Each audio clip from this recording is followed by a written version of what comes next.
இன்னைக்கு சனாதன தர்மத்தை ஒழிக்க போறேன் அழிக்க போறேன்னு பேசுற இந்த ரெண்டு பேருமே மொழியின் அடிப்படையோ இல்ல நாட்டின் அடிப்படையோ மதத்தை அடிப்படையா வச்சு பேசுறாங்க. சனாதன தர்மம்னா என்ன? சனாதன தர்மம்னா காலத்தால் அழியாத நிலையான ஒழுக்கம், நிலையான தர்மம், நிலையான கடமை.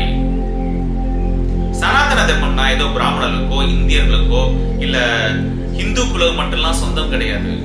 சனாதன தர்மம்னா மனிதன் ஏன் பிறந்தான், வாழ்க்கையின் நோக்கம் தான் என்ன, ஏன் வலி வேதனை துக்கம்லாம், இதுல இருந்து எப்படி விடுபெற்று மனிதன் ஆனந்தமா வாழ்வது என்பதை சொல்லி தருவதுதான் சனாதன தர்மம்.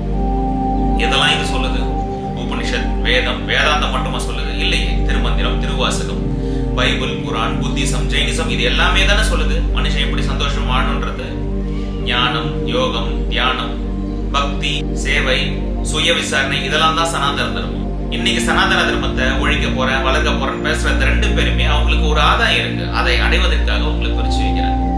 ரமணர், ராமகிருஷ்ணர், புத்தர், ஜீசஸ், முகமது இவங்க அடைஞ்சதை அடைவதற்காக சொல்லி தரும் வழிதான் சனாதன தர்மம்.